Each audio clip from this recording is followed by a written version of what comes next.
Hello, I'm Sebastian. Welcome to 9 Trees podcast. Today, I will summarize and review the book. Men Who Hate Women by Laura Bates investigates the online ecosystems where extreme misogyny is cultivated, normalized, and translated into real-world harm. Drawing on widely reported cases, digital culture analysis, and the author's long-running work on gender-based violence and online abuse, the book maps how fringe communities can pull ordinary users toward increasingly hostile beliefs about women. Bates connects incel ideology, pickup artist rhetoric, and men's rights grievance politics to broader patterns of harassment, radicalization, and occasional acts of violence. Rather than treating these subcultures as isolated, the book frames them as interconnected networks that borrow language, tactics, and recruitment strategies from other extremist movements. It also examines how algorithms, anonymity, and platform incentives can amplify sensational content, while institutions often underestimate the threat because it appears like mere trolling. The result is a clear, urgent exploration of how digital misogyny shapes culture, relationships, and public safety. I will give you key takeaways from this book. Firstly, the manosphere as an ecosystem, not a set of isolated groups. A central idea of the book is that extreme misogyny online functions like an ecosystem with overlapping communities rather than separate, self-contained subcultures. Bates traces how incel forums, pickup artist spaces, and men's rights circles can share language, memes, and narratives that frame women as manipulators, gatekeepers, or enemies. This interconnectedness matters because it enables users to move between spaces and gradually accept more extreme claims, often starting with seemingly mundane complaints about dating or identity. The book emphasizes that the boundaries between advice, entertainment, and ideology are porous. A user can arrive looking for confidence tips, then encounter content that portrays consent as negotiable, objectifies women as targets, and blames feminist progress for personal frustration. Bates also highlights how these communities build identity through jargon, in-group bonding, and a sense of persecution, which makes members resistant to outside critique.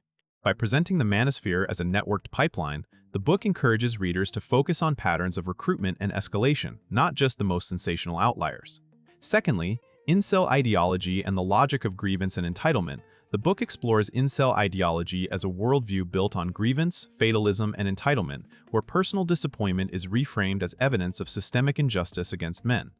Bates describes how some incel spaces promote a rigid hierarchy of attractiveness and social status, casting relationships as a marketplace in which women allegedly control access and men compete with unfair odds. This framing can turn loneliness into resentment, and resentment into dehumanization. A key part of the analysis is how women are portrayed not as individuals, but as a monolithic group responsible for men's suffering, which makes harassment feel justified to participants. Bates also examines how certain communities normalize fantasies of punishment or retribution, while rewarding members who express the most extreme anger with attention and status.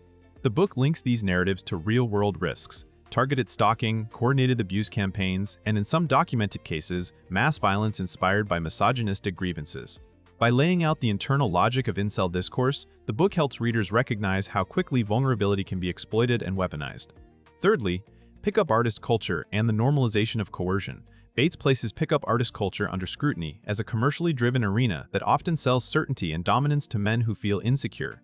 The book looks at how some strands of this culture treat dating as a game of extraction, where success is measured by conquest rather than mutual connection. Tactics promoted in these spaces can include manipulation, testing boundaries, and encouraging persistent pursuit in ways that blur or disregard consent. Bates argues that even when framed as self-improvement, advice that encourages performance, emotional leverage, or calculated humiliation can normalize coercive attitudes.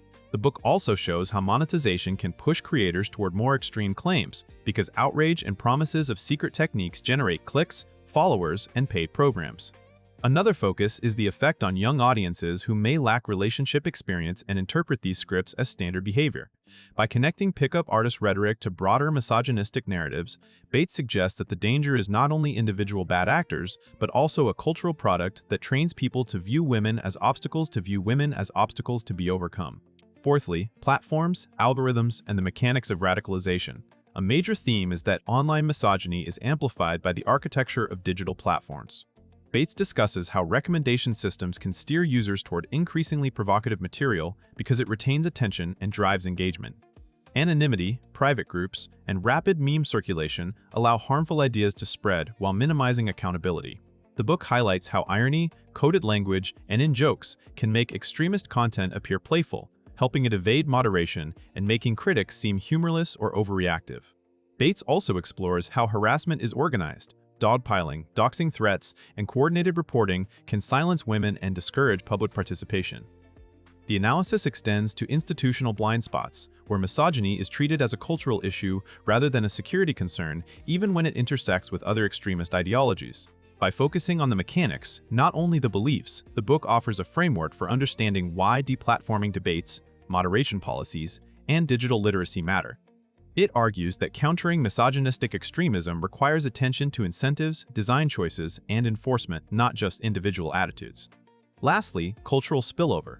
How extreme misogyny affects everyday life.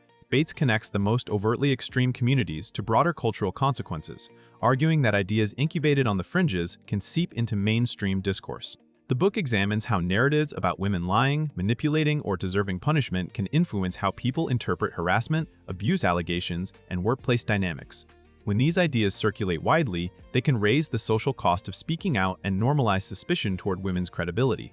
Bates also addresses the cumulative impact of online abuse on women's participation in public life, from journalism and politics to gaming and academia, where sustained harassment can lead to self-censorship or withdrawal.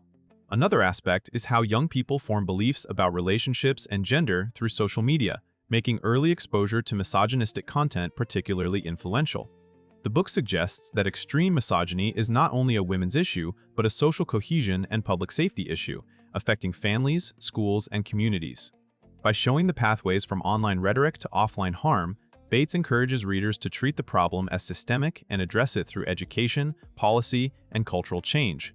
In conclusion, this book is best suited to readers who want to understand how misogyny evolves online and why it cannot be dismissed as niche internet drama. Journalists, educators, parents, policymakers, and anyone active on social media will find it especially useful because it clarifies the language, pathways, and incentives that shape radicalization.